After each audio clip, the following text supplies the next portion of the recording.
Trump கூட அப்படி ஓட்டு விழுது. அவங்க தொகுதியில எந்த வேட்பாளர் நிக்கான்னு தெரியல சார். நான் பலர்கிட்ட பேசுறேன், அது அவருக்கே தெரியலையே. அது உண்மைதான். விஜய்க்கு தெரியாது இந்த தம்பியா நம்ம தொகுதி இல்லையா, நான் அறிமுகப்படுத்தினேனா, வாய்ப்பில்லை. அல்ல, அவர் 4-5 பேரை தானே அறிமுகப்படுத்தினாரு. அவர் எங்க போனாரு? ஒரு 15 தொகுதி போயிருப்பாரா, 20 தொகுதி போயிருப்பாரா, அவ்வளவுதானே. அதுக்கு மேல அவர் போலியே. எங்க போனாரு? 38 மாவட்டங்களுக்கு போனாரா? அது கூட கிடையாது. அப்படி இருக்கும்போது அவர் அரசியலும் பண்ணலை, பிரச்சாரமும் பண்ணலை. அவரை நோக்கி போகிற கூட்டத்தையும் பார்த்தீங்கன்னா வித்தியாசமான கூட்டம் சார். சார் இது வரைக்கும் நான் பார்த்ததே இல்லை சார். எம்ஜிஆர் அவ்வளோ கவர்ச்சியோடு வந்தவர் தான், அவ்வளோ ஆளுமையோடு வந்தவர் தான். அவர் பின்னாடி பெரிய கூட்டம் இருந்திருக்கு. பெரிய ஒரு ஆட்சியே 10 வருஷம் ஆட்சி நடத்திட்டு போனார் எம்ஜிஆர். சீஃப் மினிஸ்டராக, மக்கள் தலைவனாக இருந்தார். அதாவது எம்ஜிஆரை பற்றி ஒரு விஷயம் சொல்லணும்னா, ஒரு தடவை ரயில்வே ஸ்டேஷன்ல இறங்கி இருக்கிறாரு. கூட்டம் அவரை பார்க்கறதுக்காண்டி ஒரு கூட்டம் வந்திருக்கு. 100-200 பேர் இருந்திருக்கிறாங்க. அப்ப எம்ஜிஆர் கேட்டிருக்காரு, நீங்களாம் நல்லா இருக்கீங்களா அப்படின்னு கேட்டிருக்காரு. அதுக்கு அவங்க பதிலுக்கு என்ன தெரியுமா சொல்லியிருக்காங்க? தலைவரே, நீங்க நல்லா இருந்தா நாங்க நல்லா இருப்போம் அப்படின்னு சொல்லியிருக்காங்க. அதை கேட்டு அப்படியே கார்ல ஏறினவர் அந்த கண்ணாடியை கழட்டிட்டு அழுதுருக்காரு. என்ன தலைவரே அழுகுறீங்க அப்படின்னு கேட்டதுக்கு, இல்லை பாருங்க என் மேலே எவ்வளோ நம்பிக்கை வச்சுருக்காங்கன்னு. நீங்கள் நல்லா இருக்கீங்களான்னு கேட்டதுக்கு, நீங்கள் நல்லா இருந்தால் நாங்கள் நல்லா இருப்போம்னு சொல்கிறாங்க. எவ்வளோ நம்பிக்கை வச்சுருக்கோம் பார்த்தீங்களா? அவங்களுக்கு நான் செய்யணும், அவங்களுக்கு நான் எதாவது பண்ணணும். அப்படிதான் எம்ஜிஆர் மக்களுக்கு செஞ்சார். மக்களுக்கு செஞ்சார் எம்ஜிஆர்னா செஞ்சார். அப்படி ஒரு தலைவராக இருந்தார். ஆளுமையும் இருந்துச்சு, பண்பும் இருந்துச்சு, எல்லாமா ஒரு தலைவராக இருந்தார். ஒரு 10 வருஷம் அவரும் சினிமாலேருந்து வந்தவர் தான், சினிமா நடிகர் தான். சினிமா நடிகர் வரவே கூடாது அரசியலுக்குங்கிறது நம்ம வாதம் எப்பவுமே கிடையாது. சினிமா நடிகர்களும் நம்ம நாட்டினுடைய பிரஜை தான். ஆனால் நீங்கள் உங்களை பக்குவப்படுத்தி அரசியல்படுத்தி தெளிவு உரை ஏற்பட்டதுக்கு அப்புறம் வாங்க. ஒரு அனுபவம் சார், ஒன்றுமே இல்லை, ஒரு அனுபவம் தானே, எல்லாமே அனுபவம் தானே. ஒரு ராணுவ வீரர் அவர் எல்லையில் கொண்டு போய் நிறுத்துறோம்னா அதுக்கான பயிற்சி கொடுத்துட்டு போய் தானே நிறுத்துறோம். அதுக்கான பயிற்சி கொடுத்து தானே அவர் கையில் துப்பாக்கியை கொடுக்குறோம். சும்மா போய் எல்லையில் நில்லுங்கன்னு வரவும் போறவங்களெல்லாம் நீ நிற்க வைப்போமா? ஸோ இது எல்லாத்துக்குமே ஒரு வக்கீலா வேணுமா? அதுக்கு அனுபவம் வேணும், ப்ராக்டிஸ் பண்ணணும், படிச்சிருக்கணும். டாக்டரா வேணுமா? ஒரு கத்தியை வயிற்றுல வைக்கணும்னா சர்ஜனா இருக்கணும், அதுக்கு படிச்சிருக்கணும். ஸோ இதெல்லாம் எல்லாருக்கும் இருக்கும்போது ஒரு அரசியல்வாதியா வரணும்னு நினைக்கும் போது 16 வயசுல அரசியலுக்கு வராங்க சார் இன்னைக்கு இளைஞர்கள். அது தகுந்த வயசா இல்லையோ, இளைஞர்கள் கிட்ட, கல்லூரி படிக்கக்கூடிய மாணவர்கள் கிட்ட எல்லாம் பார்த்தீங்கன்னா இன்னைக்கு அரசியல் விழிப்புணர்வு இருந்து பல பேர் வர்றாங்க. நல்ல அரசியலை விஜய் செஞ்சா நம்ம வேணானே சொல்ல போறதில்லை. அது இப்படி ஒரு முன் உதாரணமா விஜய் இருக்காருன்னும் போது அது ரொம்ப வேதனையாகவும் வருத்தமாகவும் இருக்கு. இன்னொரு மக்களுடைய பிரச்சனைகளை பற்றி தெரியல, அதுல அக்கறை எதுவுமே செலுத்தல. இப்படி இருந்தா போதும், என்னுடைய முகத்துக்காக மட்டும் ஓட்டு போட்டா போதும் அப்படிங்கிறது தானே அவருடைய பார்வையாக இருக்கு. அதுதான் சார், அவர் தான் சொல்றாரு 234 தொகுதியிலையும் விஜய் அப்படிங்கிறாரு. இது எப்படின்னா எப்படின்னா எந்த காலத்திலையுமே இந்த மாதிரி ஒரு அரசியல் வெற்றி ஆகாது. வெற்றி அடையுது அப்படின்னு அப்படி அடைஞ்சிருச்சுன்னு வச்சுக்கோங்களேன், அதை விட ஒண்ணுமே கிடையாது. நம்மளாம் தமிழ்நாட்டை விட்டு ஓடி போயிட வேண்டியதான். தமிழ்நாடு சுடுகாடா மாறிடும். ஒரு இன்ச்சு கூட இவர் ஆட்சிக்கு வந்தா வரமாட்டாருங்கிறது உறுதி. ஆனால் வந்தால் அது எந்த முன்னேற்றமே தமிழ்நாட்டுக்கு இருக்க போறது இல்லை. ஒரே வைபா இருக்கும், ஒரே வைப்பு தான். அவங்க பார்த்தீங்கன்னா கச்சேரி தளபதின்னு ஆடிட்டு இருக்கு, ஆட வேண்டியதான். அந்த மாதிரி ஒரு வைப்பு மூடு தான் இருக்குமே தவிர இந்த மாதிரி கூட்டங்கள் பெருகி போயிடும். கோமாளி கூட்டங்கள் பெருகி போயிடும். இன்னொன்னும் நடக்கும். இவர் ஒரு 5 வருஷம் ஆட்சிக்கு வந்தாருன்னா இவர் இவ்வளவுதானா அப்படின்னு தெரிஞ்சுக்குவாங்க மக்கள். நிச்சயமா தெரிஞ்சுப்பாங்க. ஏன்னா அவரால் ஒண்ணுமே பண்ண முடியாது. ஒரு ஆளுமையான ஒரு அனுபவம் உள்ள ஒரு அரசியல் தலைவனால தான் அந்த கட்டுக்கோப்பா அந்த ஆட்சி செய்ய முடியும்.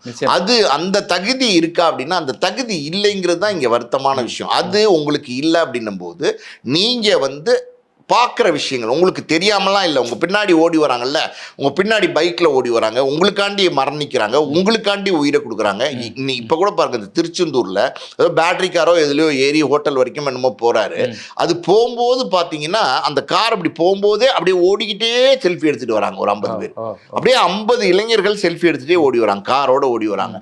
ஸோ இந்த கல்ச்சர் இது ஒரு கல்ட் கல்ச்சராக தெரியுது. இது ஒரு மாதிரி ஒரு முரட்டுத்தனமான மூர்க்கத்தனமான புத்தியே இல்லாத எப்படா இப்படிலாம் பண்றாங்க அப்படின்னு யோசிக்க வைக்கக்கூடிய ஒரு கல்ச்சரா தெரியுது. அப்படி ஒரு தலைவனா தெரிறாரு. அப்படி ஒரு தலைவனை நம்ம தேர்ந்தெடுத்தோம்னா ஆபத்து பேராபத்து. அது வந்து உண்மை. அதுல வந்து எந்த மாற்று கருத்து கிடையாது.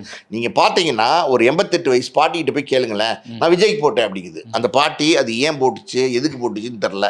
88 வயசு பாட்டியும் கவர்ந்து வச்சிருக்கு, 42 வயசு ஆன்டியும் கவர்ந்து வச்சிருக்கு, எல்லாரையுமே வந்து விஜய் வந்து கவர்ந்து வச்சிருக்காரு. அப்படின்னா நம்ம இதை எந்த லிஸ்ட்ல வைக்கிறது, என்ன சொல்றது? ஒரு பையங்க எனக்கு தெரிஞ்சு ஒரு ஒரு ஆடியோ, நான் பார்த்தது ஆடியோ வீடியோ வந்திருக்கும்னு நினைக்கிறேன். அது கேட்டால் அவங்க அம்மாட்ட பேசுகிறான், அம்மா விஜய் அங்கிள் 3 வயசு அவனுக்கு, விஜய் அங்கிள் போட்டுருங்க, விஜய் அங்கிள் ஜெயிச்சிடணும் இந்த எலெக்ஷனில், விஜய் அங்கிள் போட்டுருங்க ப்ளீஸ், ஸ்டாலின் தாத்தா கிட்ட சொல்லி விஜய்க்கு போட சொல்லுங்க. ஆமாம், கேட்டிங்களா? ஸ்டாலின் தாத்தாட்ட சொல்லி விஜய்க்கு போடுமா. ஸ்டாலின் தாத்தா 5 வருஷம் இருந்தார்ல, இப்போ விஜய் 5 வருஷம் இருக்கட்டும், விஜய் மாமா நல்லா 5 வருஷம் இருக்கட்டும், விஜய் மாமாக்கு போடுங்க. அந்த 3 வயசு பையனுக்கு என்ன தெரியும்? என்ன மாதிரியான கவர்ச்சி இது, என்ன மாதிரியான தலைமை இது, என்ன மாதிரியான அரசியல் இது, எப்படி இதை வந்து விஜய் பண்றாரு, எப்படி இதை ஆதரிக்கிறாங்க. ஒருத்தர் வந்து எனக்கு வந்து இதுவும் சோசியல் மீடியாவில் வந்ததுதான், யாரோ ஒருத்தர் பகிர்ந்துகிட்ட செய்தி, ஒரு பொண்ணு, அந்த பொண்ணு வந்து 10th படிக்குது, அது 15 வயசுன்னு வச்சுங்களேன், அது வந்து தூங்க மாட்டேங்குதான், சாப்பிட மாட்டேங்குதான்.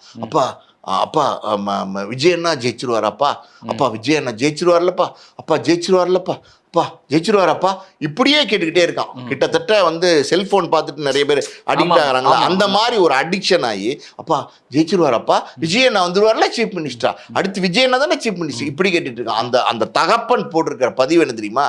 எனக்கு ரொம்ப பதட்டமாக இருக்குது, 4ஆம் தேதி ரிசல்ட் என்னவா வரப்போகுதுன்னு தெரில, என் குழந்தைங்கள்லாம் இந்த மாதிரி பேசுதுங்க, என் குழந்தைங்கள்லாம் வந்து இப்படி வந்து புத்தி கட்டு இருக்காங்க, என்னமா இருக்குது, அவர் ஒரு நடிகர்னு சொன்னால் கேட்க மாட்டேங்கிறாங்க, நம்ம வந்து என்ன செய்யறதுனே எனக்கு தெரில, எனக்கு பதட்டமாக இருக்குங்கிறாரு. நிறையா பேராபத்து. 4ஆம் தேதி பார்த்தீங்கன்னா என்ன வேணாலும் நடக்கலாம், நம்ம சொல்ல வேண்டாம், நம்ம வாயால் என்ன வேணாலும் நடக்கலாம். பல பைத்தியங்கள் இருக்குது, அந்த பைத்தியங்களுக்கு எந்த மருந்து கொடுத்தா தெரியும், எந்த மருந்து கொடுத்தாலும் தெரியாத பைத்தியத்தை நம்ம என்ன எப்படி மருந்து கொடுத்து சரி பண்ணுவீங்க, எப்படி வந்து வழி நடத்துவீங்க?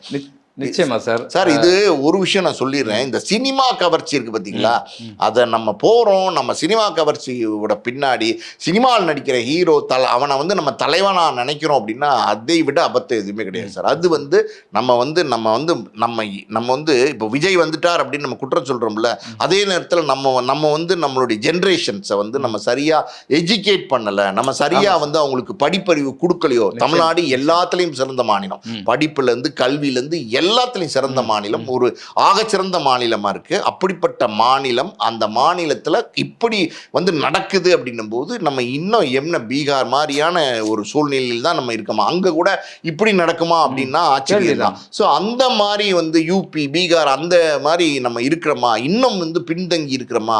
இப்போ கிட்டத்தட்ட பார்த்தீங்கன்னா ஒரு திராவிட ஆட்சி 50 வருஷம் மாடலாக இருந்து பண்ண திராவிட ஆட்சி எல்லாம் பொய்த்து போச்சா? அவங்கெல்லாம் வந்து பார்த்தீங்கன்னா நம்ம தமிழ்நாடு இன்னைக்கு இவ்வளோ தூரம் வளர்ந்துருக்குன்னா 2 திராவிட கட்சிகள் தான் காரணம். நம்ம தமிழ்நாட்டில் இருந்த தலைவர்கள் தான் காரணம். அண்ணாலேருந்து காமராஜர்லேருந்து கலைஞர்லேருந்து எம்ஜிஆர்லேருந்து ஜெயலலிதாலேருந்து எடப்பாடியிலேருந்து ஸ்டாலின்லேருந்து இவங்க தான் காரணம். ஸோ வழி நடத்தி கொண்டு வந்தாங்க. ஸ்டாலின்லாம் பார்த்தீங்கன்னா இந்த 5 வருஷமா ஒரு ஆட்சி, அது வந்து உண்மையான ஒரு அரசியல்வாதியாக இருந்து எல்லாம் செஞ்சார் சார், எல்லா நல்லதும் செஞ்சார்.